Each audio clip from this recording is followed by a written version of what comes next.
भाईजान ये कंपनी का स्कोप ऑफ वर्क क्या है और कस्टमर का स्कोप ऑफ वर्क क्या है सोलर सिस्टम लगवाने में?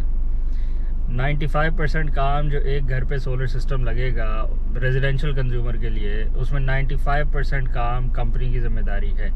सिर्फ 4 से 5% का काम होता है जो कंज्यूमर की जिम्मेदारी होती है, वो भी उसकी भी कुछ स्पेशल वजूहात हैं। अब 95% काम में आ जाता है सोलर पैनल्स की इंस्टॉलेशन, सोलर सिस्टम की installation, DC wiring, AC wiring, distribution box की इंस्टॉलेशन, लोड की साइजिंग, इंस्टॉलेशन से पहले पूरा सर्वे करना उस जगह का कि घर का लोड कितना है, उस पर रूफ टॉप स्पेस कितनी है, सोलर की ओरिएंटेशन किस डायरेक्शन में उसने लगना है, क्या एलिवेशन होगी उसकी, तमाम काम ये सोलर कंपनी की ज़िम्मेदारी होती है। कॉस्ट इसकी इंक्लूडेड होती है जो टोटल पैकेज होता है उसमें। अब जो कस्टमर की ज़िम्मेदारी आती है वो सिर्फ ये होती है कि उसने अपना जो लोड सैंक्शन हुआ है वापडा या के इलेक्ट्रिक की तरफ से कस्टमर को लोड सैंक्शन हुआ है, उसको अगर बढ़वाने की ज़रूरत है तो वो कस्टमर की ज़िम्मेदारी है कि लोड को जो बढ़वाएगा वो कस्टमर ही एप्लीकेशन डाल सकता है अपने लोकल आईबीसी में, और अप्रूवल भी उसी कस्टमर को ही दी जाती है, वो सोलर कंपनी की ज़िम्मेदारी नहीं होती।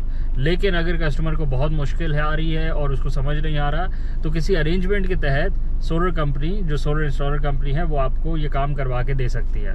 लेकिन अमूमी तौर पे ये ज़िम्मेदारी कस्टमर की ही होती है कि उसने अपना लोड सैंक्शन जो है वो बढ़वाना है। दूसरी ज़िम्मेदारी जो कस्टमर की होती है वो होती है कि जो ग्रीन मीटर या फिर जो नेट मीटर जो लग के आता है, जो बाई डायरेक्शनल मीटर का जो चार्जेस आते हैं, वो के इलेक्ट्रिक अपना पूरा एक बिल जनरेट करता है कस्टमर के नाम पे और कस्टमर को भेजा जाता है कि आप इसकी पेमेंट करवा दें ताकि हम आपका पुराना यूनि डायरेक्शनल मीटर उतार के बाई डायरेक्शनल मीटर इंस्टॉल कर दें ताकि उस दिन से आप नेट मीटरिंग अपनी स्टार्ट कर सकें। तो उसकी जो पेमेंट है, जो उसका ख़र्चा है जो कि इलेक्ट्रिक के उसमें जाता है, अकाउंट पे जाता है, वो कस्टमर की ज़िम्मेदारी होती है। उसकी पेमेंट कस्टमर के ऊपर आती है। वो पैकेज टोटल जो सिस्टम की कॉस्ट होती है वो उसमें इंक्लूडेड नहीं होती। उसकी वजह यह है कि जो मीटर लगा होता है कि इलेक्ट्रिक आपके घर पे, वो ओनरशिप होती है कस्टमर की, वो मलकियत ही कस्टमर की होती है, वो उसका कंपनी से कोई ताल्लुक नहीं होता, इसलिए उसकी पेमेंट भी कस्टमर ने करनी होती है।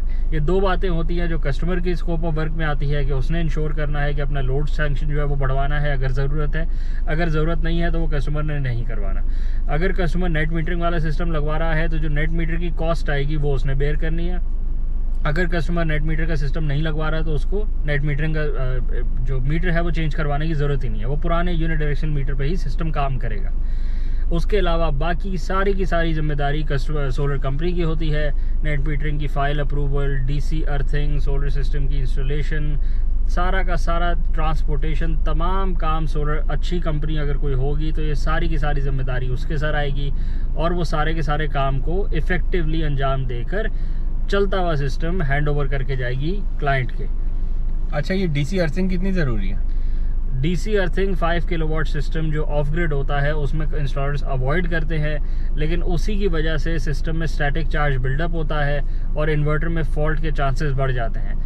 मेजॉरिटी ऑफ द केसेस जिसमें सोलर इन्वर्टर डैमेज हो रहे हैं या फॉल्टी आ रहे हैं लैब्स में वापस, उसकी वजह यही है कि डीसी अर्थिंग नहीं की गई, जिसकी वजह से स्टैटिक चार्ज बिल्डअप हो जाता है और कोई ना कोई component, electronic component solar inverter के अंदर फेल हो जाता है। अब अगर एक भी क्रिटिकल कंपोनेंट फेल कर जाए तो सोलर इन्वर्टर एरर मोड में चला जाता है और सिस्टम मेल फंक्शन की तरफ चला जाता है और सिस्टम चलना रुक जाता है। तो डीसी अर्थिंग करना लाजमी है। डीसी अर्थिंग की कॉस्ट बहुत मिनिमल होती है compare to the overall system cost, तो इसको करना लाजमी है। लेकिन 5 किलोवाट सिस्टम में इंस्टॉलर हजरात अवॉइड करते हैं क्योंकि सिस्टम छोटा होता है, क्लाइंट की रिक्वायरमेंट नहीं होती और क्लाइंट को पता भी नहीं होता, इसलिए ये कॉर्नर्स कट शॉर्ट करते हैं। अच्छा, एसी अर्थिंग की रिक्वायरमेंट होती है इसमें? देखिए, एसी अर्थिंग की जिम्मेदारी कस्टमर की होती है क्योंकि जो प्री एग्जिस्टिंग इलेक्ट्रिकल सिस्टम है घर का, जो डिस्ट्रीब्यूशन घर के अंदर बिछी हुई है, वो एसी ऑल्टरनेटिंग करंट पे ही बेस्ड है। तो जो डीबी बॉक्स एग्जिस्टिंग है वही एसी अर्थ हुआ हुआ होगा अमूमी तौर पे। अगर वो नहीं हुआ हुआ तो वो एडिशनली कस्टमर को किया जा सकता है कि ताकि जो इलेक्ट्रिकल डिवाइसेस है कस्टमर की वो फेलियर से बच जाए। लेकिन इस स्कोप ऑफ वर्क में एसी अर्थिंग शामिल नहीं होती। लेकिन हाईली रिकमेंडेड है कि एक साइट के ऊपर AC अर्थिंग भी हुई हो और DC अर्थिंग तो सोलर सिस्टम की इंस्टॉलेशन के दौरान कर दी ही जाएगी।